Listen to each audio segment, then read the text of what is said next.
31,000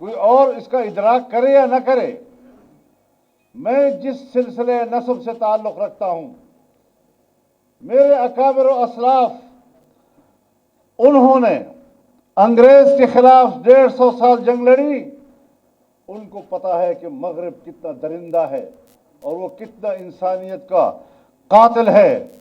کروڑوں انسانوں کو انہوں نے جنگ عظیم اول اور دوم میں تہہ تیغ کر دیا،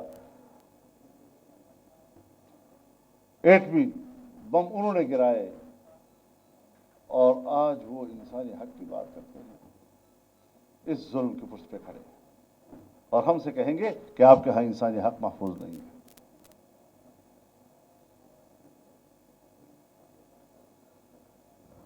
لیکن اس سے زیادہ تعجب مجھے اسلامی دنیا پر ہے، ان کے حکمرانوں پر۔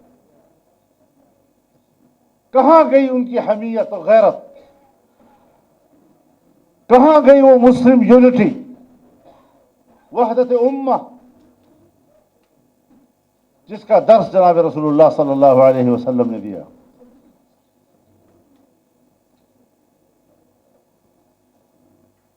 مثل المؤمنین فی توادہم وتعاطفہم وتراحمہم کمثل جسد واحد اذا اشتکى عینہ اشتکى کلہ واذا اشتکى رأسہ اشتکى کلہ۔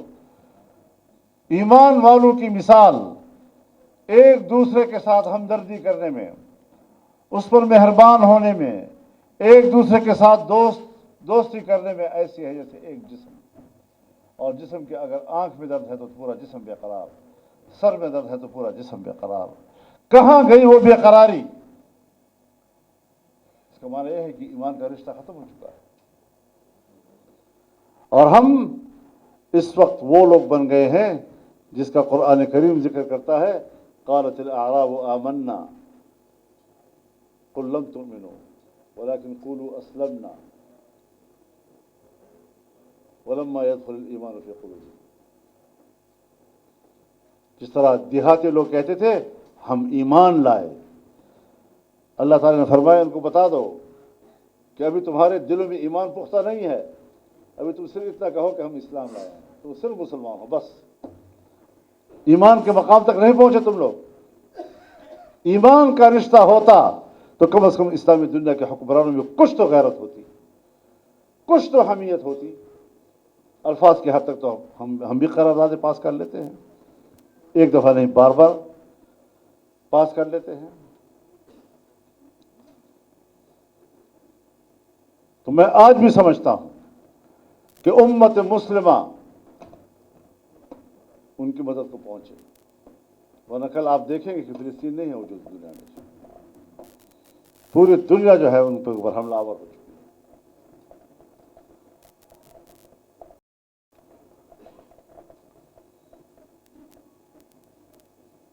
آپ حضرات عدالتوں میں جاتے ہیں، مقدمات کی پیروی کرتے ہیں، ججز کی رہنمائی کرتے ہیں قانون کے حوالے سے۔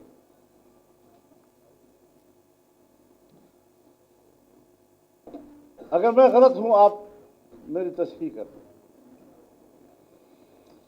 پاکستان کی عدلیہ کا کوئی فیصلہ دنیا کے کسی عدالت میں بطور نظیر پیش کیا جاتا ہے؟ یہ ہے آپ کے عدلیہ کا مقام، یہ ہے ان کے فیصلوں کا معیار۔ اور آپ حضرات جب بھی عدالت کے سامنے کھڑے ہوتے ہیں، کتاب کھولتے ہیں، فلانے ملک کے عدالت کا فیصلہ یہ تھا، فلانے کا فلانا قانون یہ کہتا ہے، آپ کے نہ قانون کی وہاں پر کوئی نظیر پیش کی جاتی ہے اور نہ عدلیہ کے فیصلے۔ اور کیسے پیش کیا جائے؟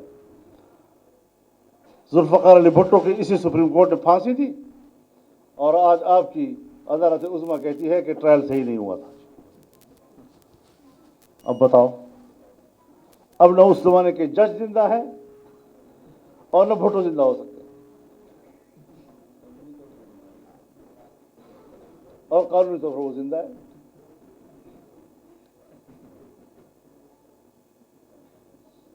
اب اس عدلیہ کے فیصلوں کے لیے ہم منتظر رہیں گے کہ ہمیں عدل و انصاف ملے گا؟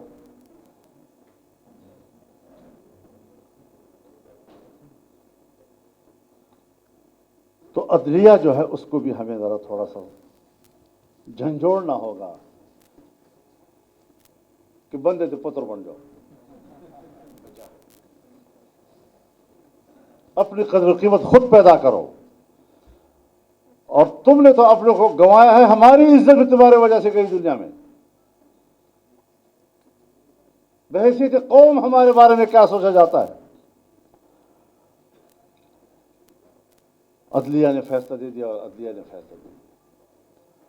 ہمارے ہاں مقدمہ اس وقت سیاستدان کے خلاف دائر ہوتا ہے جب وہ اسٹیبلشمنٹ کے خلاف آواز اٹھاتا ہے. تو پھر محمود خان کے گھر پہ بھی چھاپے لگیں گے، ان کے بیٹے کے خلاف بھی FIR ہوگا. میں مذمت کرتا ہوں ایسے اقدامات کی.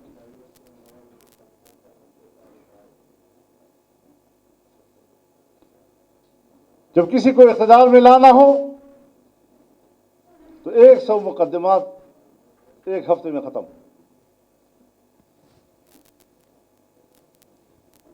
اور جس کو اقتدار سے نکالنا ہو تو ایک ہفتے میں 100 مقدمات. یہ ہمارا معیار ہے، ہمارے انصاف کا معیار ہے. طاقتور قوتیں ذرا سوچیں اس بات پر. میں تو کہتا ہوں ہمارے دل میں فوج کی قدر ہونی چاہیے، یہ ہماری دفاعی قوت ہے. لیکن اگر وہ سیاست میں اترتی ہے، وہ میرے الیکشن کو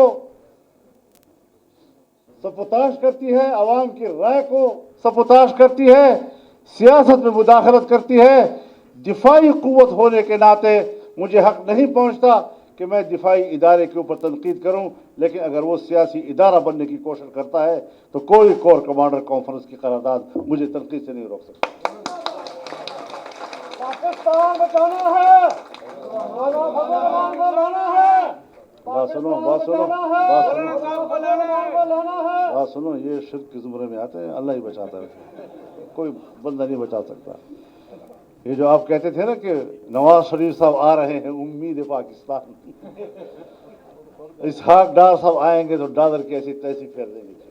یہ نعرے مت لگاؤ، کوئی فضل الرحمان جو ہے نہیں بچا سکتا پاکستان کو. مفتی محمود موجود تھا، نہیں بچا سکا پاکستان.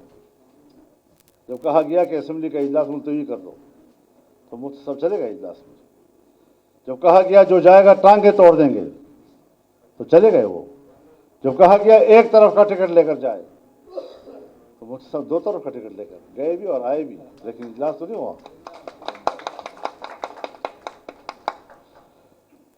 تو یہ وہ چیزیں ہیں. اب ہماری عدلیہ کو ہم کیا کہیں؟ کس نے آپ کو بتایا ہے کہ آپ بغیر رہنمائی کے آپ ختم نبوت کے کیس کو چھیڑیں؟ جب آپ کو عبور ہی نہیں ہے اس مسئلے کے اوپر، اور آپ نے اپنے مدعی سے کہا کہ آپ کو میں سننا نہیں چاہتا، عدالت سے باہر نکال دیا.